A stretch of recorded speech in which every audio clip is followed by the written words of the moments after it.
Welcome to another episode of the CPGGUYS podcast. Our hosts, Sri Raj Gopalan, Peter V.S. Bond, and Brian Gildenberg explore how brands and retailers engage consumers in an increasingly digitally driven world.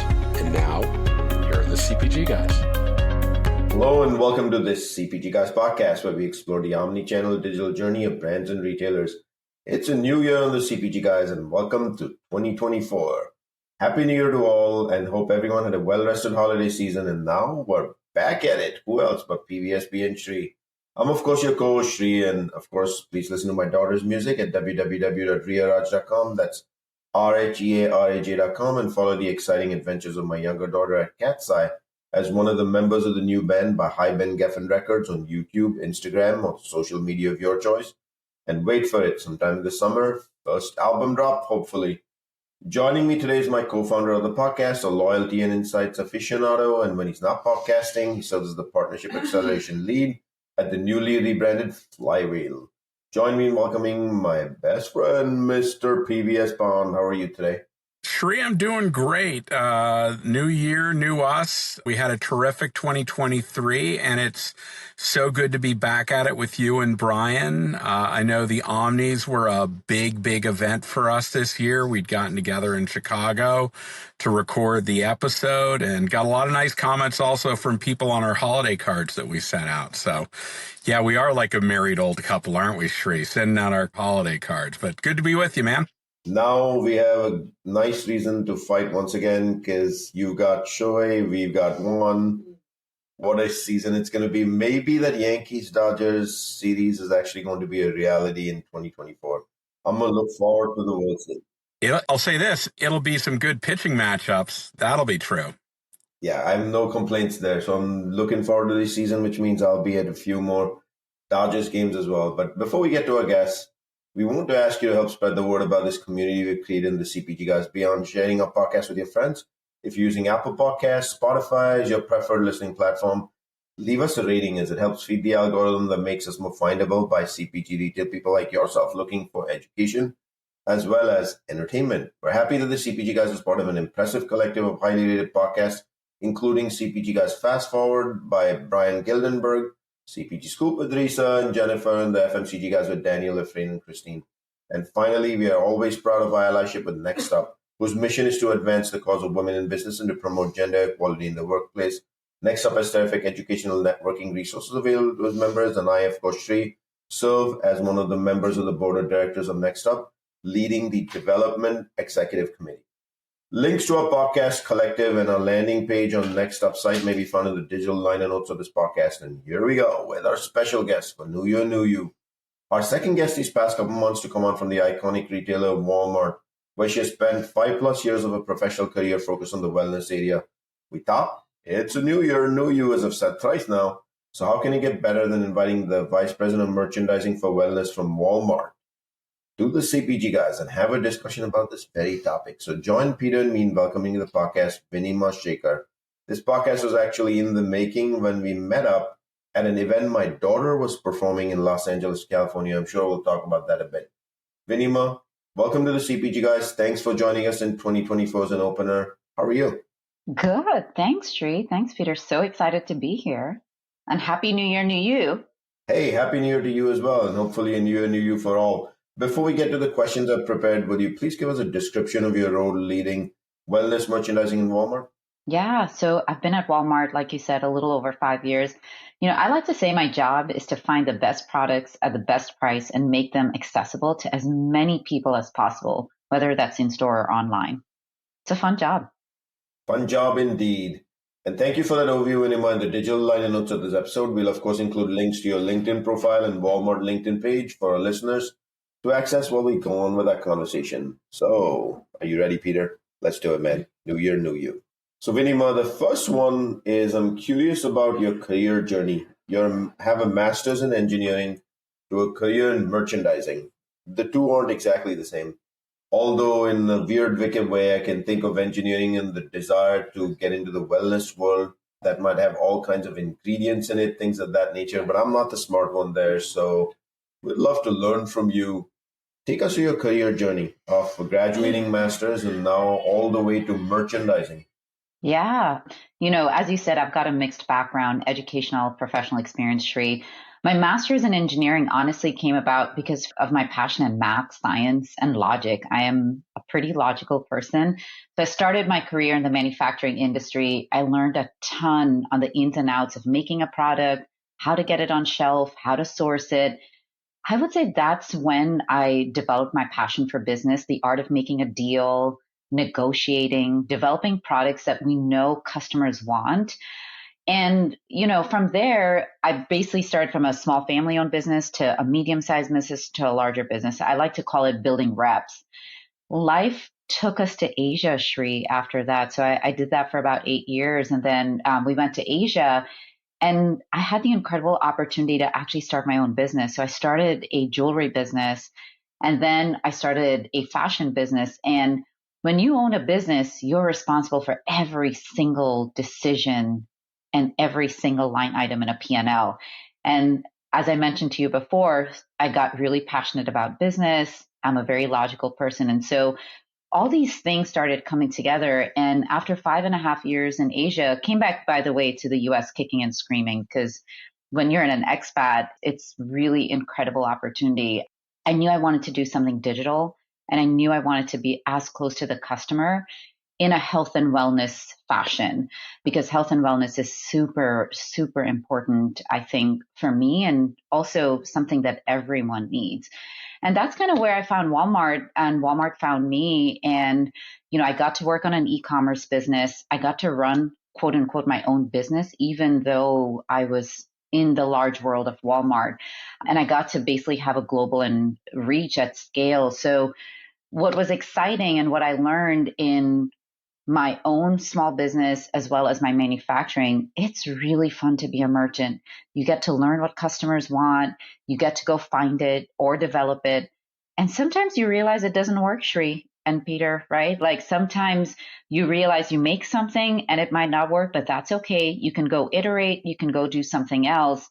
And so I would say it's the art and science. So when you say how I got engineering into merchandising, I think it's really the art and science and that it's fun, it's fast paced, and it's just constant learning.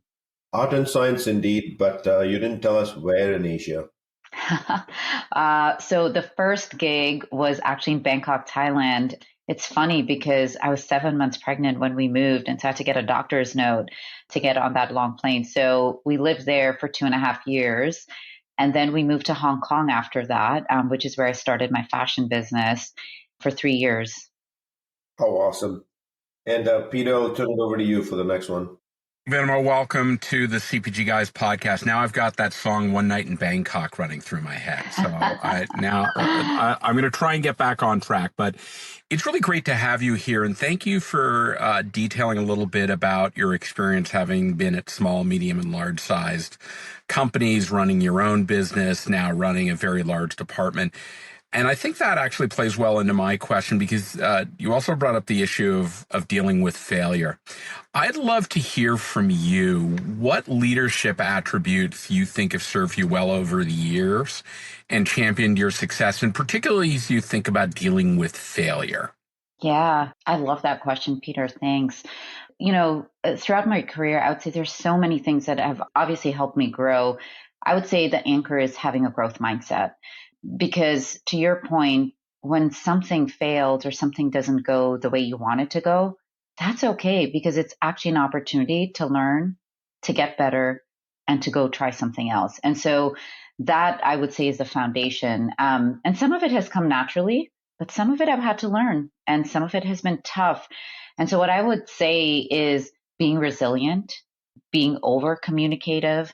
Sometimes people try to hold on to bad news. I personally think bad news should travel faster than good news because then you can actually do something about it. And so I think some of the, adaptability, being able to adapt, I shared with you sort of some of my journey, and every iteration of my career, I've had to adapt, whether it's to a small, mid, large company, whether it's working abroad, whether it's doing my own thing, whether it's getting more digitally native. And the last two things I would say is having empathy. We work with a lot of different people that come from a lot of different places. And we need to be able to understand that you need to have empathy when you're working. And then the second thing is having a vision and purpose. If you and your team don't understand the why behind what you're doing, it's really hard to be a leader. And so I would say those are some of the things that have run true for me. And I try to share it with as many people as possible. Bad news needs to travel faster. So true indeed, because usually what happens, not always, but usually, is people want to withhold bad news because they fear the worst. They're going to get yelled at. Chaos is going to happen. Someone's not going to be happy. What they forget when they withhold that bad news information because it's going to be chaos or because somebody would react angry is it's that person's ego that causes them to be angry.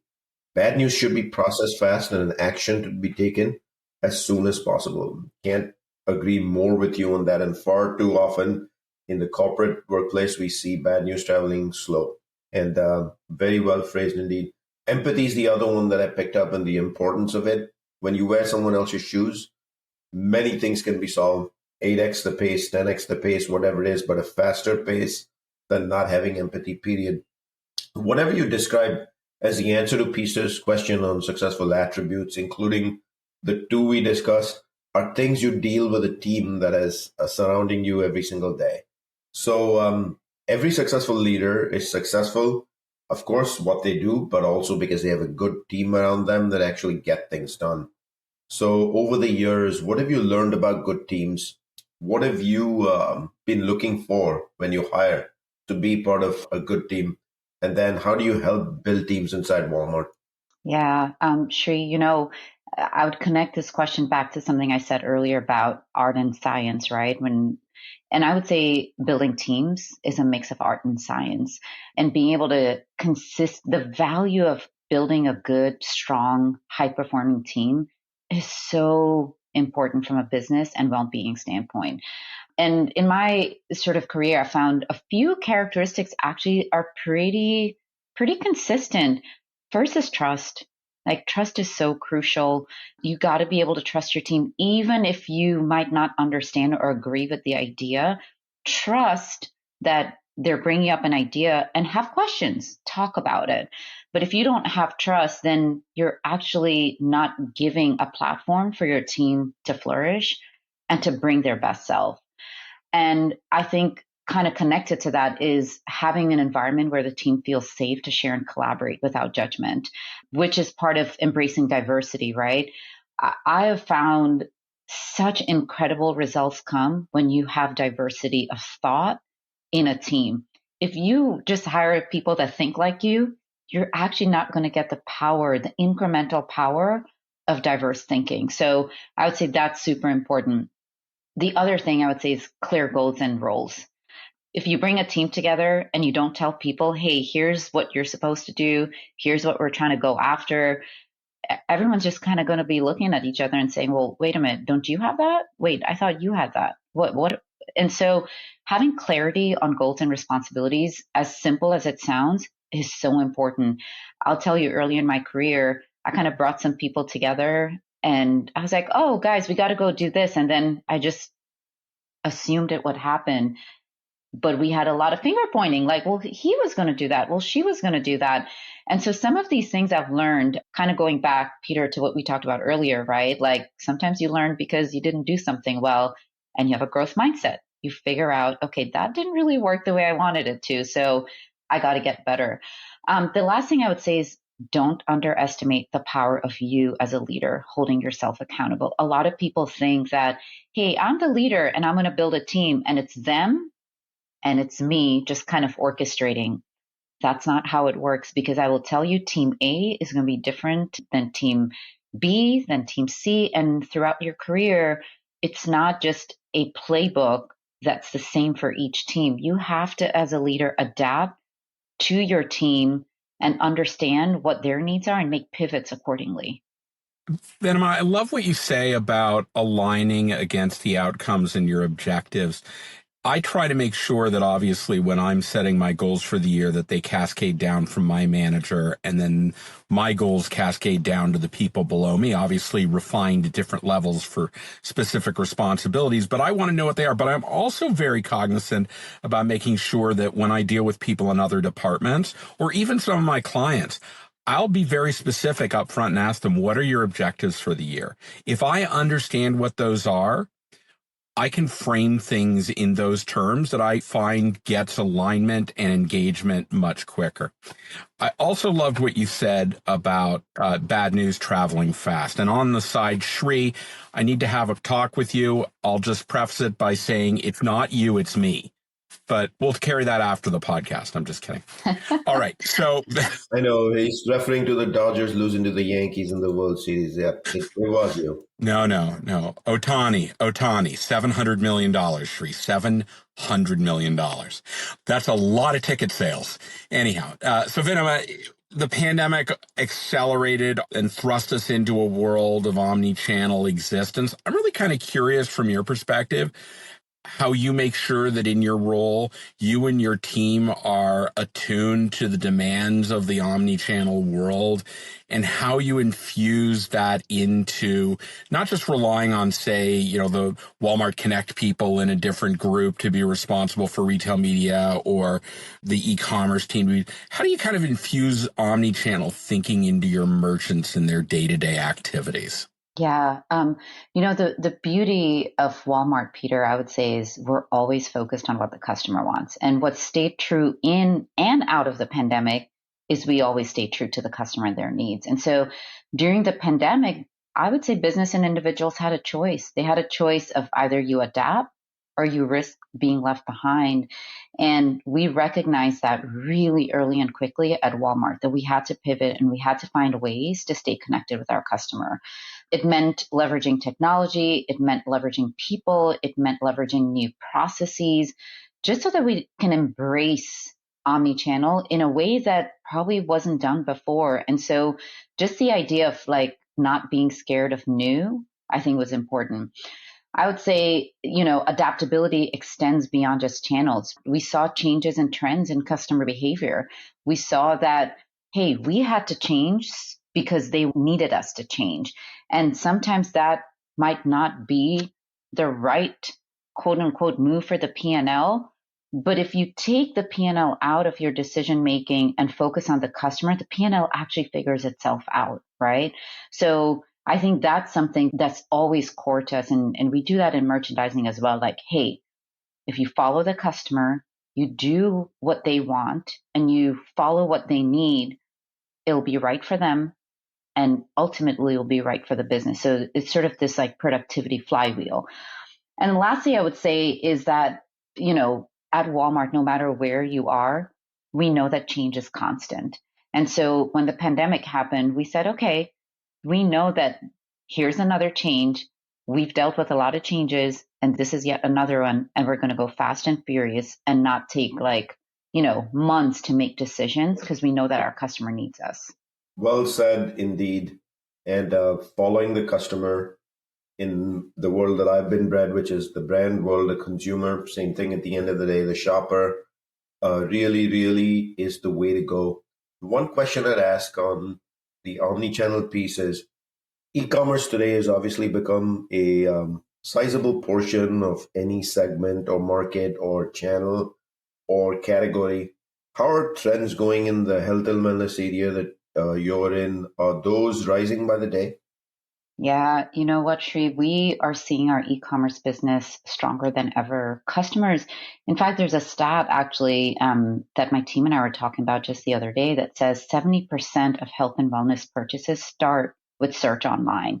So our customers looking for and researching what they want for whatever they're feeling in their health and wellness journey online to find the right product. And some of that turns into digitally initiated sales. Some of it turns into a pickup. Some of it turns into just being in stores. But more and more customers are starting that journey of trying to find what they need online.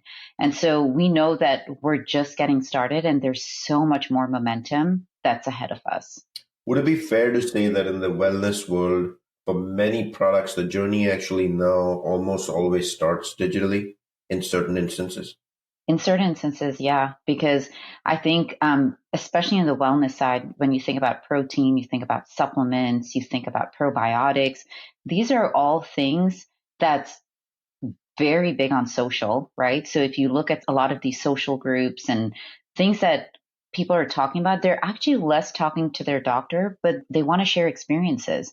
And those experiences are so easy to chat about online than do it in person. And so a lot of that is happening online, and we are very connected to listening to those conversations. Hey, let me remind our audience that we're speaking with Vinima Shekhar, Vice President of Wellness Merchandising at Walmart. Special New Year's Day episode, New Year, New You Indeed.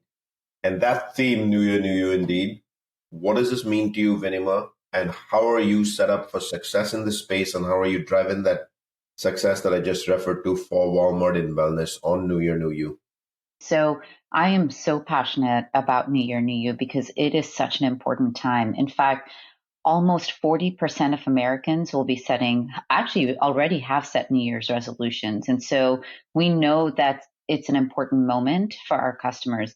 What we know is also the customers coming out of the holiday season, they're tired, they're financially constrained, but they want inspiration. They want to find some way to meet their goals, whether that's through better health and wellness, whether it's more time, whether it's better financial well-being, whatever that is. The exciting thing is Walmart is positioned to help in whatever the customer wants, right? So, we've got pharmacies across our footprint.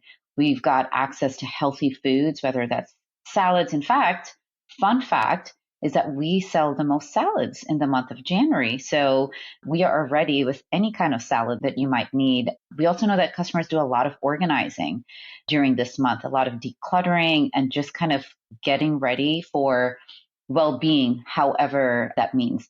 We've got workout gear, we've got fitness equipment. And so when you ask sort of like how we're set up for success, I think being a one-stop destination for whatever you need, Walmart's there for you. And, if you get a chance to go into our digital experience, we have an incredible, fully integrated experience across in-store and online that brings all these different categories together so we can inspire and help the customer. Because listen, I don't know about you guys, but it's hard already doing everything that we do for work and family and friends. And then you want to set your resolution and stay on it.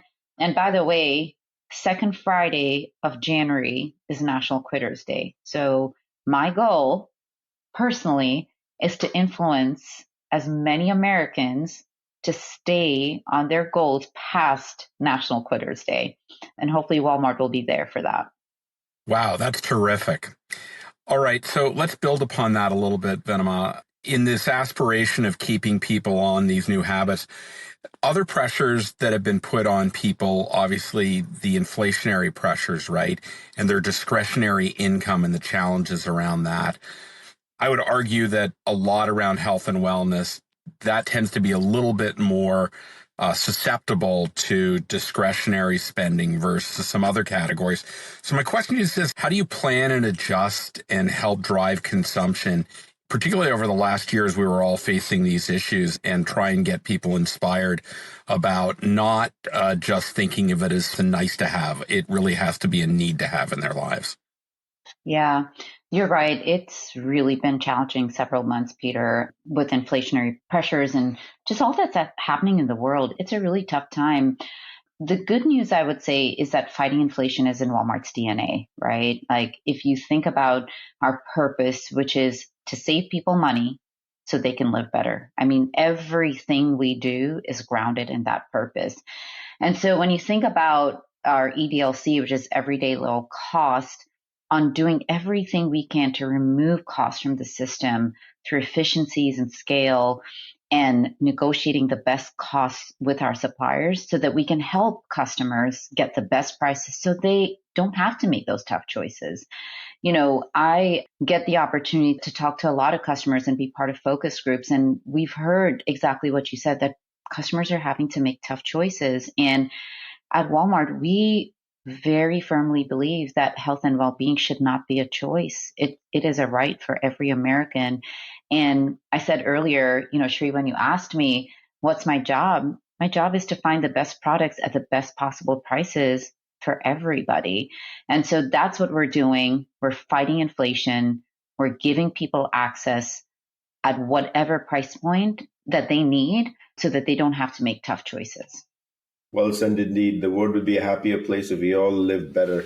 And New Year, New You's message of wellness theme is certainly one way to live better. But I also learned something new today, that there's actually a phrase called National Quitters Day. And it happens that fast. Like you said, the second week. The second Friday Of January is National Quitters Day. That's kind of scary. I was just kidding, Sri. I'm not quitting you. I promise you, I'm not quitting. That will happen after November 1st in 2024 when the Yankees beat the Dodgers in a best of 5. Oh. I gave you one game, best of 5. That's the game Ohtani pitches in. Just kidding, folks. In any event, your merchandising leadership obviously requires significant knowledge. We talked a little bit about supplements, but the wellness area is so much more than just supplements. But a lot of those learnings that you get, you have to bring into the store, into the online digital shelf, and convert it to things people use every day. So your merchandising leadership obviously requires significant knowledge across broad spectrums of the category, some that you may not even be selling at Walmart. How do you keep your knowledge refreshed? Are you a lifelong learner like Peter and I are? And that's why we do the podcast, because we learn every day. And how do you translate that knowledge into gain on the shelf so that at the end of the day, the consumer benefits to save money and live better? Shri, I would say it's being connected to the customer and notice what is happening, where and when. Similar to you, lifelong learner, I'm always reading something. I tell my team all the time, stay connected, get out there, be in stores, not just your own. I'm not talking just at Walmart stores. Go out into the market, small, medium, large footprints.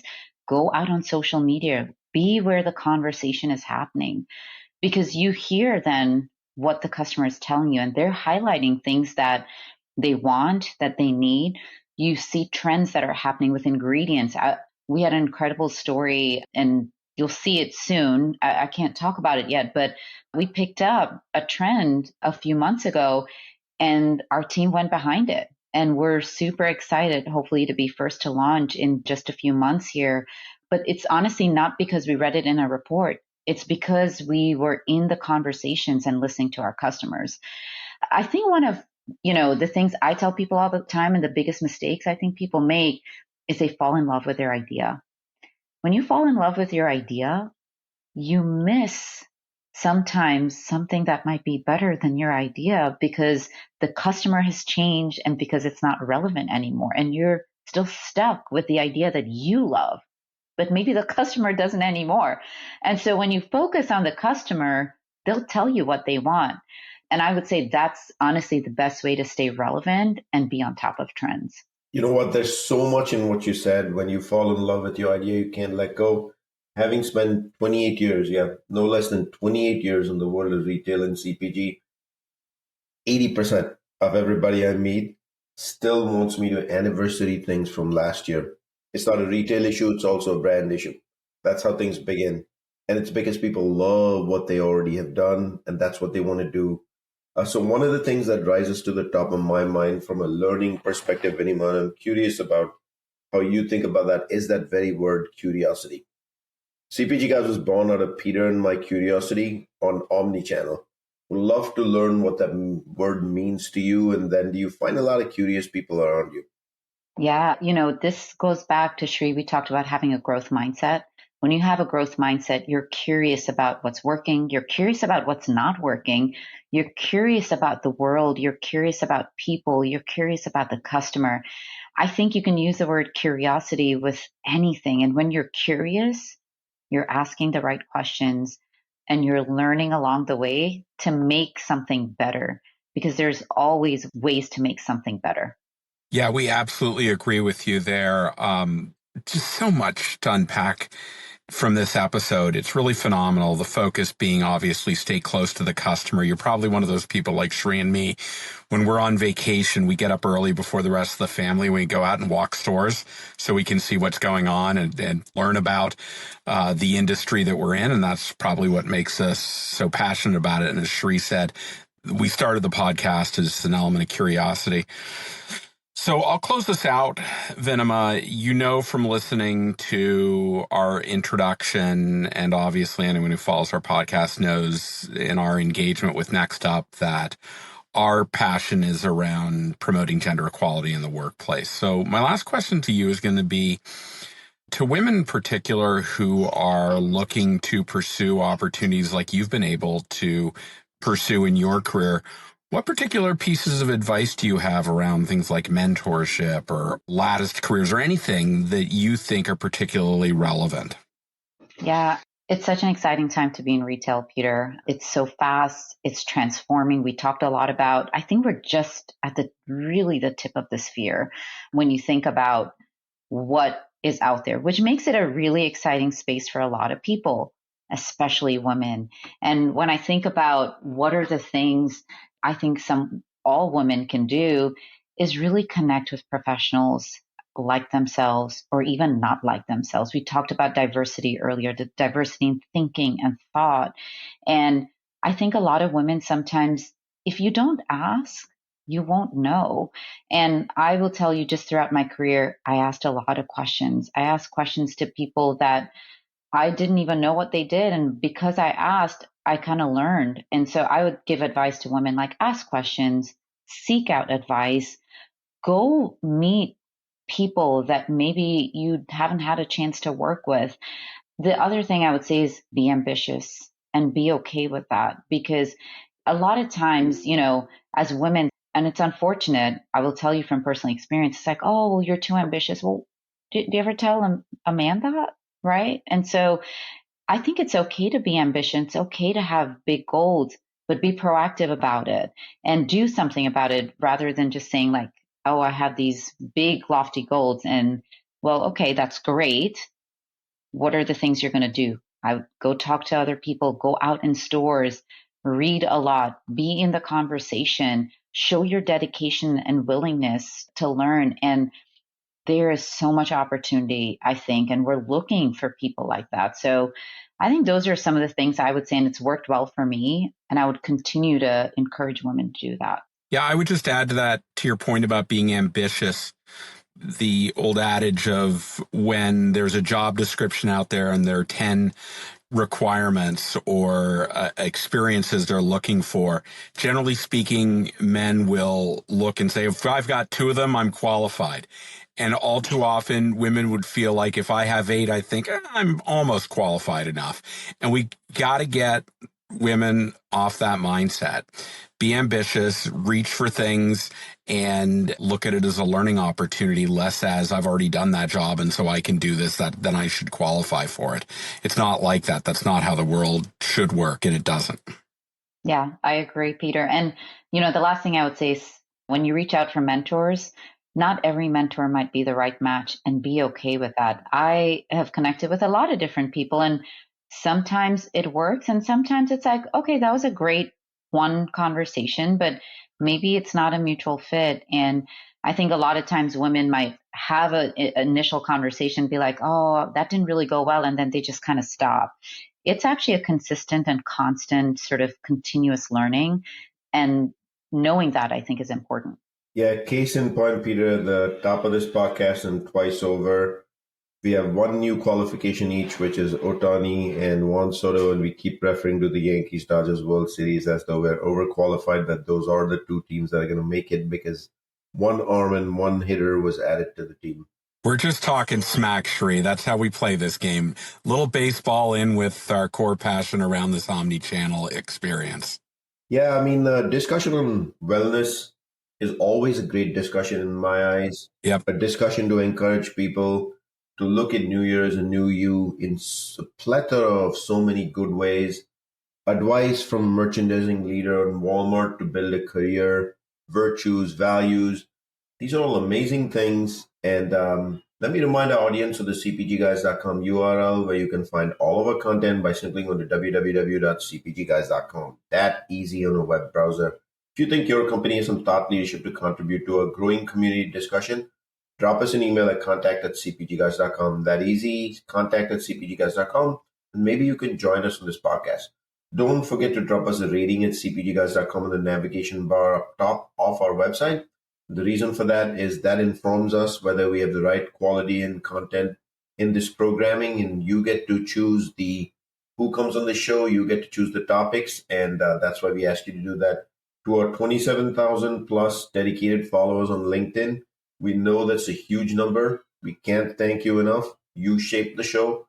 Happy New Year to every single one of you. Thank you, thank you, thank you. Vinima, what a pleasure. We finally did it. As I said, this was born when we ran into each other at a BeautyCon conference in Los Angeles maybe 3 months ago, and we actually did it. And can't think of a better theme, New Year, New You, than having you leading wellness for Walmart here. So thank you for joining us today.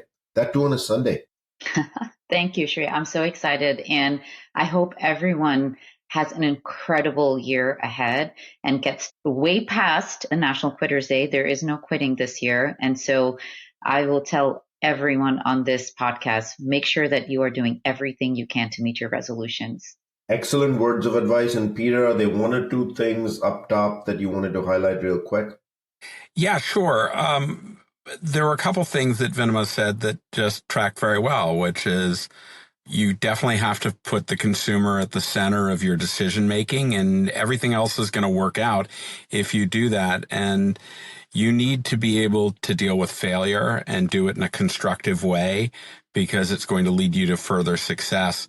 And, be resilient, stick with it. You have to be curious, and that's what's going to drive you so that on National Quitters Day, you're not one of those quitters. You're sticking with it. So that was a great conversation, Shri. It's inspired me, and love having these types of discussions, and looking forward to 2024 with the CPG guys. That's what we do here on the CPG Guys. Inspiration indeed. Thank you, Vinima. Thank you, Peter, for joining me today.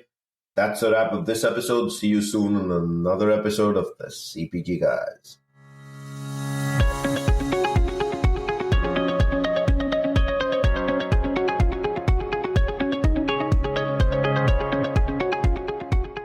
The content in this podcast episode is provided for general informational purposes only. By listening to our episode, you understand that no information contained in this episode should be construed as advice from CPG Guys LLC or the individual author, hosts, or guests, nor is it intended to be a substitute for research on any subject matter. Reference to any specific product or entity does not constitute an endorsement or recommendation by CPG Guys LLC. The views expressed by guests are their own, and their appearance on the program does not imply an endorsement of them or any entity they represent. The views expressed by CPG Guys LLC do not represent the views of their employers or the entity they represent. CPG Guys LLC expressly disclaims any and all liability or responsibility for any direct, indirect, incidental, special, consequential, or other damages arising out of any individual's use of, reference to, or inability to use this podcast or the information we present in this podcast.